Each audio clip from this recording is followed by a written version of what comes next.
Hello dear parents. आज एक बड़े ही महत्वपूर्ण विषय को लेके आपसे बातचीत करने के लिए मैं रूबरू हुआ हूँ, आपके सम्मुख आया हूँ।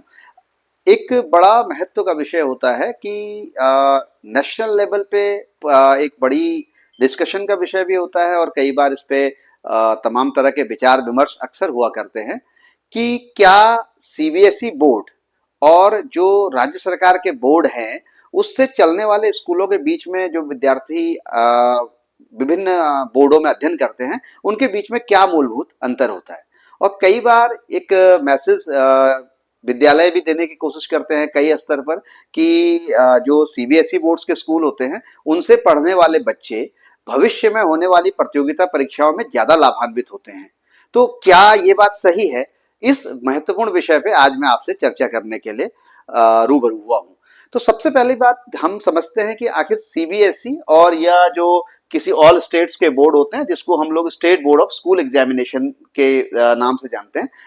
उसको ऐसे समझेंगे यदि वो बिहार का बोर्ड है तो Bihar board of school examination, यदि ये उत्तराखंड का बोर्ड है तो Uttarakhand board of school examination. इसी तरीके से अगर वो मध्य प्रदेश का बोर्ड है तो Madhya Pradesh board of school examination. इस नाम से अलग अलग बोर्ड्स के की जो इंस्टीट्यूशंस हैं वो अपनी शैक्षणिक संस्थाओं को चलाने का काम करती हैं। तो अब हम समझते हैं कि क्या स्टेट बोर्ड और जो सीबीएसई बोर्ड होता है उसमें बेसिक क्या क्या अंतर होते हैं। तो दोनों ही एक परीक्षा को कंडक्ट कराने वाले जो एक संस्थान है जो अपने विद्यालयों की मान्यता को भी देती हैं और मान्यता पे नजर रखती हैं कि क्या ये विद्यालय उनके मान्यताओं और उनके जो मापदंड है उनके अनुकूल काम कर रही है या नहीं। और अगर इसको हम समझें तो इन दोनों बोर्डों को सिर्फ ये कह सकते हैं कि ये दो अलग अलग, ये समझ सकते हैं जिस तरह से दो भिन्न भिन्न स्कूल होते हैं उसी तरह से ये दो भिन्न भिन्न बोर्ड हैं जो आपकी विभिन्न बोर्ड की परीक्षाओं को, चाहे वो हाई स्कूल का बोर्ड एग्जाम हो या इंटरमीडिएट का एग्जाम हो, उस सबको वो कंडक्ट करते हैं। जहां तक पाठ्यक्रम का विषय है, भारतवर्ष के भीतर लगभग लगभग एक नई शिक्षा पॉलिसी से पहले ही एक योजना सरकार ने बनाई थी कि सभी राज्यों को किसी भी तरीके से एनसीईआरटी की किताबों को ही फॉलो करना है। तो एक नया वर्ड यहाँ पे एनसीईआरटी जनरेट हुआ। तो एनसीईआरटी क्या होती है? एनसीईआरटी जो है national council of educational research and training, ये संस्था जो है पूरे भारत के विद्यालयों के लिए पाठ्यक्रम का निर्माण करना और तमाम तरह के जो शैक्षणिक कार्यक्रम होते हैं, चाहे वो बीएड के एग्जाम्स हो या जितने भी टीचर्स ट्रेनिंग के मॉड्यूल्स होते हैं, यानी कि कोई विद्यालय का पाठ्यक्रम का क्या मानक होगा और किसी विद्यालय के टीचर्स का क्या मापदंड होगा, ये सारा पैरामीटर एनसीईआरटी तय करती है। उसके अलावा एक एससीईआरटी भी होती है जिसको हम state council of education research and training, ये नेशनल है, वो स्टेट है। इन दोनों में मौलिक अंतर यह होता है कि इसको, ये जो है राज्य सरकार के अधीन संस्था होती है और जो एनसीईआरटी है ये केंद्र सरकार की एक संस्था होती है। लेकिन एससीईआरटी भी जो है वो किसी पाठ्यक्रम को जो तैयार करती है तो उसमें एनसीईआरटी की ही गाइडलाइन फॉलो होती है। इस तरह से हम कह सकते हैं कि एससीईआरटी जो कि स्टेट बोर्ड के अधीन होती है और सीबीएसई जो कि एनसीईआरटी के अधीन होती है, इसके पाठ्यक्रमों में कोई बड़ा मूलभूत अंतर नहीं होता है। और यदि आप इनके विभिन्न किताबों को देखें, जैसे कि आप अगर क्लास थर्ड की किताब है, जैसे कि कुछ राज्यों में थोड़ा सा भाषा को लेके एनसीईआरटी ने कुछ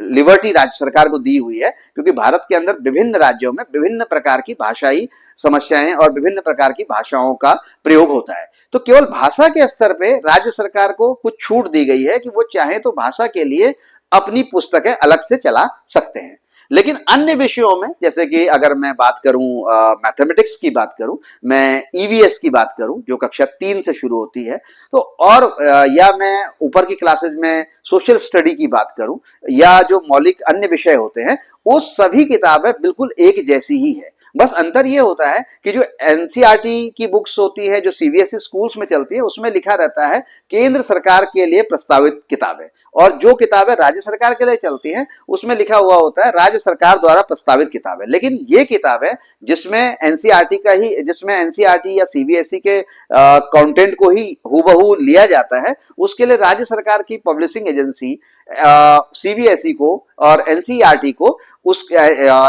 को उसका रॉयल्टी देती है। यानी कि उस किताब को छापने की परमिशन लेने के लिए एक रॉयल्टी उसको एनसीईआरटी को पे करनी पड़ती है।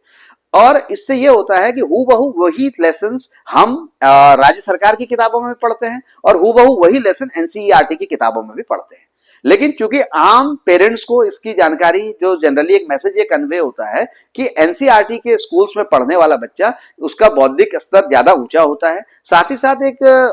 पेरेंट्स के मन में ये बात रहती है कि अगर हमारा बच्चा किसी national council of research and educational training programme के तहत अगर सेंट्रल बोर्ड के एग्जाम्स में पढ़ाई कर रहा है, उसके थ्रू एग्जाम दे रहा है, तो भविष्य में होने वाले एग्जाम जो कि केंद्र सरकार कराती है, जैसे कि नीट है या आईआईटी जेईई है, उसमें उनको मदद मिलने वाली है। ऐसी भी कई पेरेंट्स की मान्यता रहती है, जो कि वास्तविक रूप में ऐसा होता नहीं है, क्योंकि दोनों ही बोर्डों का पाठ्यक्रम लगभग एक जैसा ही होता है। तो यहां पर हमें इस बात को समझना पड़ेगा कि हमारा बच्चा किसी राज्य के बोर्ड में पढ़ता है या वो केंद्र के बोर्ड में पढ़ता है, इससे कोई बहुत बड़ा अंतर आने वाला नहीं है। अंतर जो आएगा वो इस बात से आएगा कि वह बच्चा आखिर किस लेवल का अध्ययन कर रहा है, वो कितना पढ़ रहा है, वो अपनी पढ़ाई के प्रति कितना गंभीर है। एक विषय है जो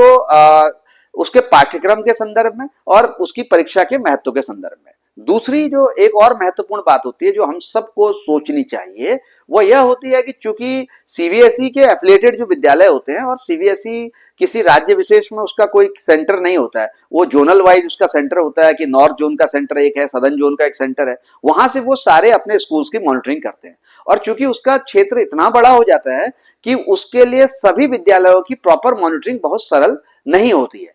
लेकिन उसके बनस्पत राज्य सरकार जब जिन स्कूलों को मान्यता देती है, वहां पर छोटी छोटी इकाइयों से अपने विद्यालयों की मॉनिटरिंग करती है। जैसे ब्लॉक स्तर पे हमारे पास सीआरसी होता है और बीआरसी की व्यवस्था भी है, जिला शिक्षा अधिकारी के लेवल पे भी वो मॉनिटरिंग करती रहती है। दूसरी बात, राज्य सरकार की जो एफिलिएशन होती है वो मात्र 3 वर्षों के लिए आती है, यानी कि हर 3 वर्ष में हर विद्यालय को अपनी उपयोगिता और अपने पैरामीटर्स को बार बार पूरा करना पड़ता है, जिससे कि वो अपनी गुणवत्ता को अगर बना के मेंटेन नहीं करेंगे तो उसको जो उसकी मान्यता है वो रिशेड्यूल्ड नहीं होगी और उसकी मान्यता वहां पे खत्म हो जाएगी। लेकिन सीबीएसई स्कूलों की मान्यता सिंगल टाइम होती है और वो वन टाइम मिलने के बाद उसकी मान्यता को रिन्यूअल की आवश्यकता नहीं होती। हाँ, विशेष परिस्थितियों में कोई ऐसा गंभीर मामला हो जाए जहां पर उसकी मान्यता समाप्त हो जाए, वो एक दूसरा विषय होता है। लेकिन सामान्य स्थिति में एक बार अगर हमें एफिलिएशन मिल गई तो वो परमानेंट मोड पे होती है। तो कहीं ना कहीं जब एक चीज जो एक बार मिलने के बाद परमानेंट मोड पे आती है, तो जाहिर सी बात है कि उस संस्था को रन करने वाले लोग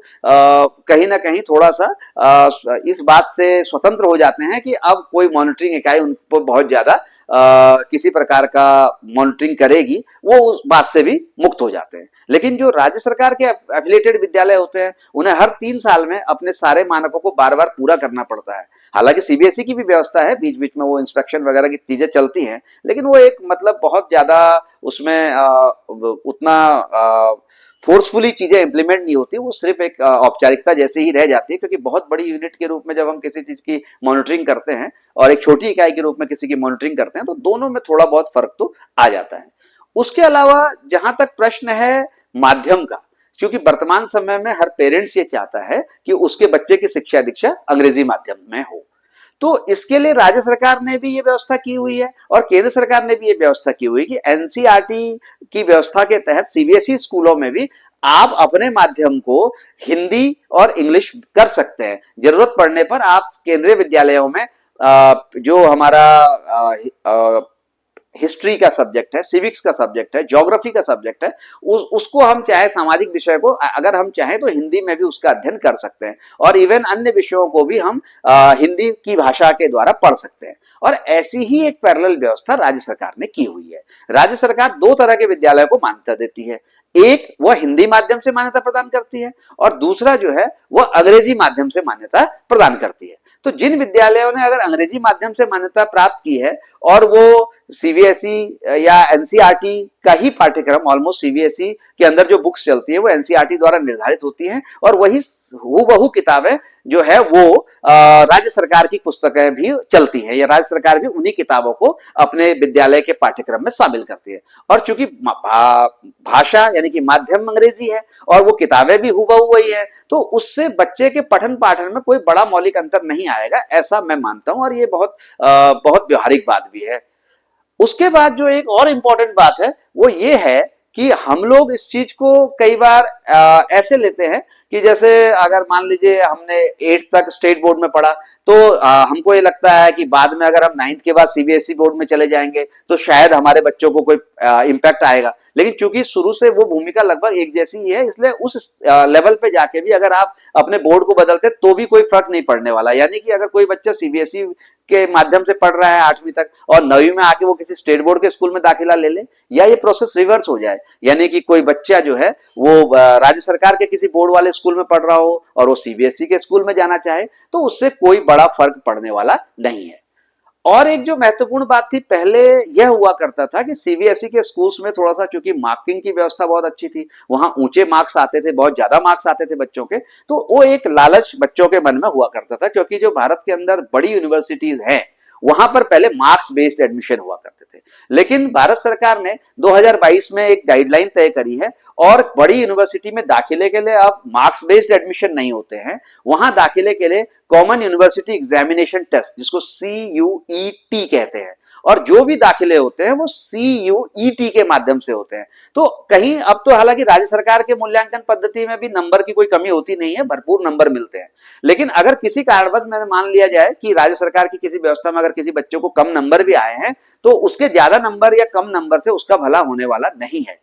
बच्चे का भला केवल इस चीज से होगा कि उसका ज्ञान कितना है, क्योंकि CUET के एग्जाम में आपके मार्क्स नहीं देखे जाएंगे, उस एग्जाम में आप क्या करते हो, वहां क्या लिखते हो, आपके मार्क्स कितने आए हैं, वो आपको बड़ी यूनिवर्सिटी में दाखिले के लिए उत्तरदायी होगी। तो इन सभी बातों को अगर हम सारांश के रूप में समझे, तो किसी स्टेट बोर्ड में पढ़ने वाला, मध्य प्रदेश के बोर्ड के स्कूलों में पढ़ने वाला, या उत्तराखंड राज्य के किसी बोर्ड के स्कूल में पढ़ने वाला, या उड़ीसा के राज्य सरकार के किसी बोर्ड के स्कूल में पढ़ने वाला, या सीबीएसई के बोर्ड के किसी स्कूल में पढ़ने वाला, या आईसीएसई के किसी बोर्ड के स्कूल में पढ़ने वाला, या अभी जो कई और भी बोर्ड, अभी रिसेंटली पतंजलि ने भी अपना बोर्ड शुरू किया है, उस बोर्ड से भी बच्चा अगर कोई पाठ्यक्रम पढ़ता है, कोई क्वालिफिकेशन लेता है, कोई डिग्री लाता है, तो उससे उसके करियर में या उसके जीवन में बहुत ज्यादा फर्क पड़ने की संभावना नहीं है।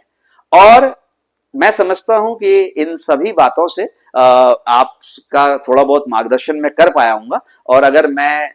अपनी बात को आप तक पहुंचाने में थोड़ा बहुत भी सफल हुआ हूं, तो इसके लिए मैं अपने आप को बड़ा गौरवान्वित भी महसूस करूंगा। और इससे अगर कुछ पेरेंट्स की भ्रांतियां और उनके माइंड में जो मिसकंसेप्शंस हैं, अगर वो दूर हुए होंगे, तो मेरा ये प्रयास बहुत ही सार्थक होगा। और आपके कमेंट्स के लिए और आपके सुझाव के लिए हम सदैव तत्पर रहेंगे। फिर मिलते हैं आपसे किसी रोचक वीडियो में, तब तक के लिए जय हिंद, जय भारत।